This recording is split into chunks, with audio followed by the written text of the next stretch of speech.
भव्यता और गंदगी। एक नाम जिस पर हमें भरोसा है, एक कहानी जिसे हम नहीं जानते। जब आप टाटा नाम सुनते हैं तो आपके दिमाग में क्या आता है? Rock solid trust, nation building की लेगेसी, क्वालिटी का प्रॉमिस जो कई पीढ़ियों से चला आ रहा है।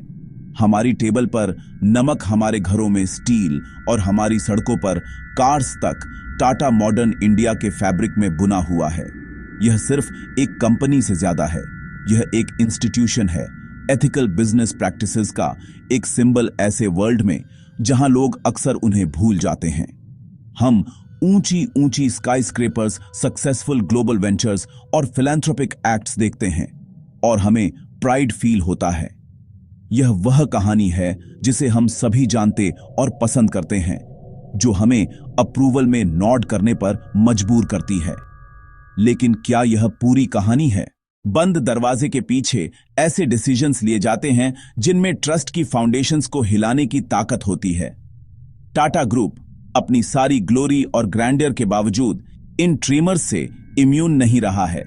इसने अपने हिस्से के साइज्मिक शॉक्स का सामना किया है, क्राइसिस के ऐसे मोमेंट्स जिन्होंने इसकी लीडरशिप को टेस्ट किया है, इसके वैल्यूज को चैलेंज किया है और इसे अनकंफर्टेबल ट्रूथ्स का सामना करने पर मजबूर किया है।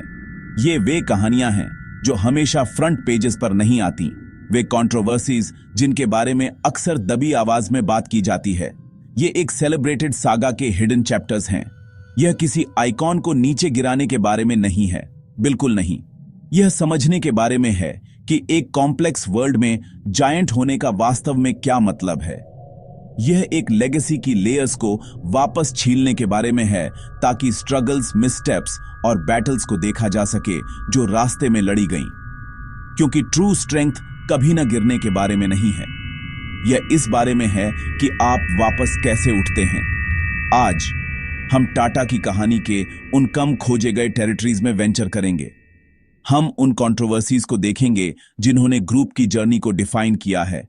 उंगली उठाने के लिए नहीं, ट्रस्ट में बना, टाइम द्वारा परखा गया, एक साम्राज्य की नींव।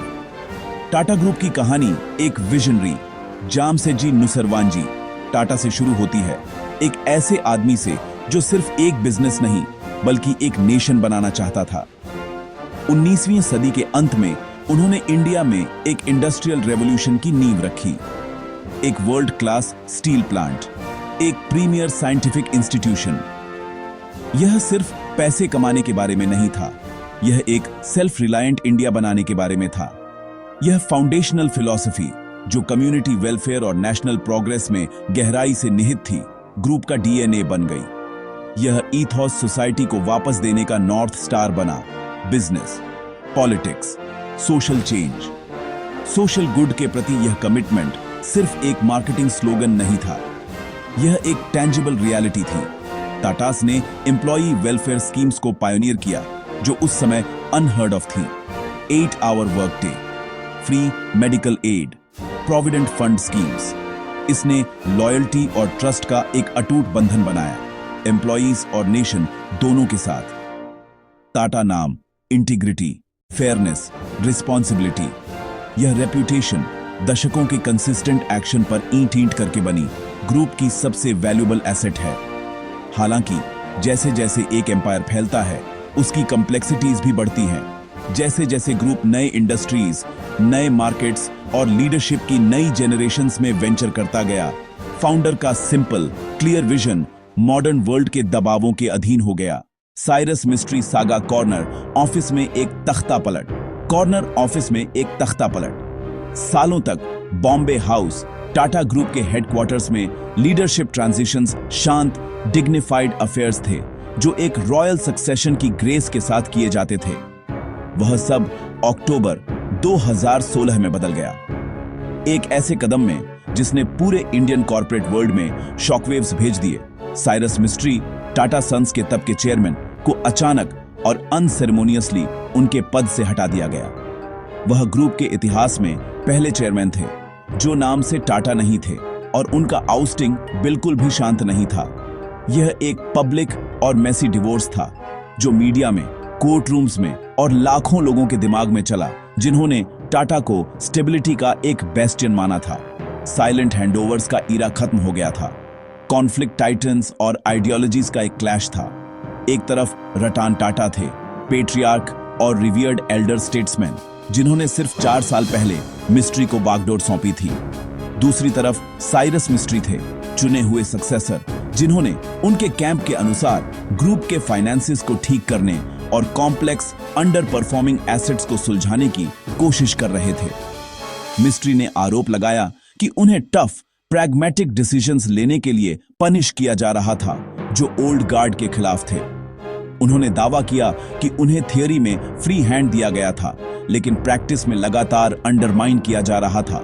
उन ट्रस्ट से इंटरफेरेंस का सामना करना पड़ रहा था, जिन्हें टाटा लेगेसी के गार्डियंस माना जाता था। लड़ाई तेजी से बढ़ गई। मिस्ट्री ने बोर्ड को एक स्केथिंग ईमेल भेजा, जिसे मीडिया में लीक कर दिया गया, जिसमें ग्रुप के भीतर समस्याओं की एक लंबी सूची का विवरण था। Questionable business deals.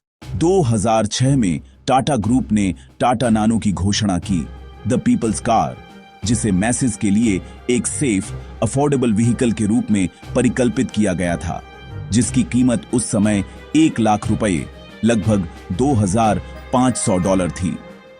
Tata Motors ने सिंगर, वेस्ट बंगाल में एक साइट चुनी, और यह प्रोजेक्ट एक इंडस्ट्रियल प्रोग्रेस का लैंडमार्क बनने वाला था, जिससे जॉब्स पैदा हों और ग्रोथ को बढ़ावा मिले।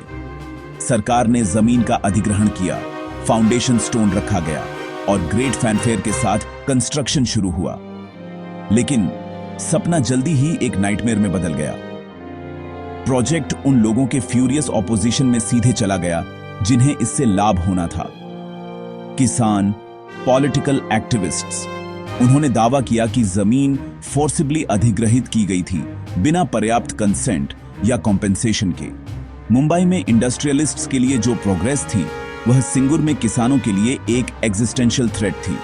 एंसेस्ट्रल लैंड विरोध प्रदर्शन तेज और अधिक ऑर्गेनाइज्ड हो गए, जिसका नेतृत्व ऑपोजिशन फिगर्स ने किया, जिन्होंने सिंगर को कॉर्पोरेट लैंड ग्रैब्स के खिलाफ रेजिस्टेंस का एक नेशनल सिंबल बना दिया।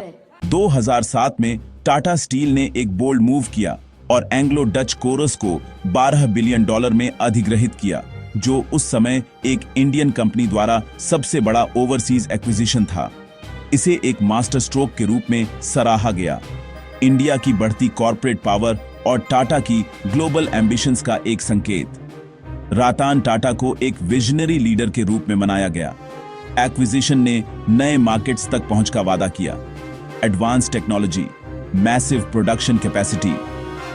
टाटा क्राउन में एक ज्वेल जो एक उज्जवल, मजबूत भविष्य का वादा करता था। हालांकि टाइमिंग इससे बुरा नहीं हो सकता था। डील के तुरंत बाद दुनिया 2008 के ग्लोबल फाइनेंशियल क्राइसिस में डूब गई। स्टील की मांग गिर गई, कीमतें गिर गईं, इंडस्ट्री एक टेलस्पिन में चली गई। टाटा स्टील ने खुद को मैसिव डेट में फंसा पाया। उसके महंगे यूरोपियन ऑपरेशन से पैसा निकलना शुरू हो गया। क्राउन ज्यूल कांटों का ताज जैसा लगने लगा। एक्विजिशन एक भारी एंकर बन गया, जो सालों तक बैलेंस शीट को नीचे खींचता रहा। यूरोप में चुनौतियां लगातार बनी रहीं। High operating costs, strong union pressures, market में सस्ते इंपोर्ट्स की बाढ़, स्ट्रिंजेंट एनवायरमेंटल रूल्स। एक सीमलेस ग्लोबल एम्पायर का सपना सर्वाइवल के लिए एक ग्रूलिंग स्ट्रगल में बदल गया। कंपनी को पेनफुल रिस्ट्रक्चरिंग के लिए मजबूर किया गया। यूके में plant closures, significant job cuts, जिससे पॉलिटिकल बैकलैश और मीडिया स्क्रूटनी हुई। जिन वर्कर्स को उन्होंने अधिग्रहित किया था, उन्हें अब अनसर्टेनिटी का सामना करना पड़ा। टाटा की एक बेनेवलेंट एम्प्लॉयर के रूप में रेपुटेशन के विपरीत एक नैरेटिव। आज एक कॉर्पोरेट क्राइसिस अब प्राइवेट नहीं है, यह एक पब्लिक स्पेक्टिकल है। इसे एम्पलीफाई करता है 24/7 news cycle, social media. Tata जैसे ब्रांड के लिए जो रेपुटेशन पर ट्रेड करता है, फॉल आउट को नेविगेट करना उतना ही क्रिटिकल जितना बिजनेस क्राइसिस मैनेज करना। साइरस मिस्ट्री सागा के दौरान leaked emails, legal filings prime time television पर डाइसेक्ट हुए और ट्विटर पर एंडलेसली डिबेट हुआ। एक हार्मोनियस, वैल्यू ड्रिवन इमेज टूट गई। इंटरनल स्ट्राइफ, पावर प्लेज ने उसकी जगह ले ली। स्टेक होल्डर्स प्रभावित हुए। शेयर होल्डर्स के लिए पब्लिक फ्यूड्स और setbacks, uncertainty, stock volatility. Singer सिर्फ एक खोई हुई फैक्ट्री नहीं थी, यह इन्वेस्टर कॉन्फिडेंस पर बड़ा ब्लो था। एक क्राइसिस सच्चाई का क्षण होता है। यह एक ऑर्गेनाइजेशन को तोड़ सकता है या उसे इंट्रोस्पेक्ट करने, रिफॉर्म करने और मजबूत होकर उभरने के लिए मजबूर कर सकता है। अपनी कंट्रोवर्सीज के जवाब में टाटा ग्रुप ने बार बार बाद वाला रास्ता चुना, हालांकि कभी कभी स्टम्बलिंग के बाद।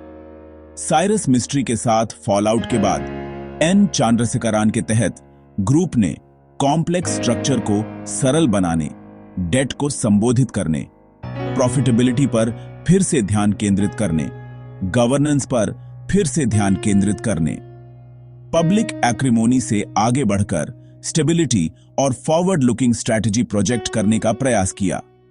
ऑर्गेनाइजेशन के भीतर काम और पर्पस बहाल करना। ग्रुप ने ट्रांसपेरेंसी बढ़ाने के टैंजिबल स्टेप्स उठाए, कॉर्पोरेट गवर्नेंस सुधारने के लिए कदम उठाए, बोर्ड स्ट्रक्चर्स की जांच की, स्टेक होल्डर्स के साथ कम्युनिकेशन मजबूत किया। यह सक्सेशन प्लानिंग और कोर इंस्टीट्यूशनल ईथोस के साथ लीडरशिप को संरेखित करने का हार्श लेकिन आवश्यक सबक था। कंट्रोवर्सी की आग ने भविष्य के लिए टफर, वाइजर और अधिक रेजिलिएंट टाटा बनाया है। एक सेंचुरी ओल्ड एथिकल कंपस को बनाए रखना, जबकि 21st सेंचुरी कैपिटलिज्म की कट थ्रोट रियलिटीज को नेविगेट करना एक मॉन्यूमेंटल चैलेंज है। आप जितने बड़े होते जाते हैं, उतने ही ज्यादा स्टेक होल्डर्स को आपको जवाब देना होता है। Share holders, governments, public. यह टाटा लेगेसी का इनहेरेंट पैराडॉक्स है और यहीं से हमारा पहला मिस्ट्री सामने आता है। ट्रस्ट की रेपुटेशन एक पावरफुल शील्ड है, लेकिन क्या यह एक ब्लाइंड स्पॉट भी बन सकता है? जब हर कोई मानता है कि आप कुछ भी गलत नहीं कर सकते, तो क्या यह क्रैक्स को पहचानना मुश्किल बना देता है? क्या एक ग्लोरियस हिस्ट्री का इमेंस वेट कभी कभी ऑर्गेनाइजेशन को चेंज के प्रति रेजिस्टेंट बना सकता है?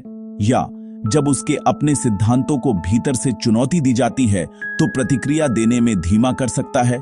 ट्रस्ट की इतनी सावधानी से बनाई गई नींव एक ड्रामेटिक फॉल के लिए मंच तैयार कर सकती है यदि वह ट्रस्ट टूटे। सवाल यह नहीं है कि टाटा के पास ट्रस्ट की लेगेसी है या नहीं, बल्कि यह है कि क्या वह लेगेसी आने वाले क्राइसिस में जीवित रह सकती है। क्या होता है जब ट्रस्ट पर बना एक नाम खुद को एक स्टॉर्म के बीच पाता है? तो बकल अप। हम पॉलिश्ड एडवर्टाइजमेंट्स और ग्लोविंग एनुअल रिपोर्ट से परे देखने वाले हैं। क्या आप कहानी का वह हिस्सा सुनने के लिए तैयार हैं जो अक्सर छूट जाता है?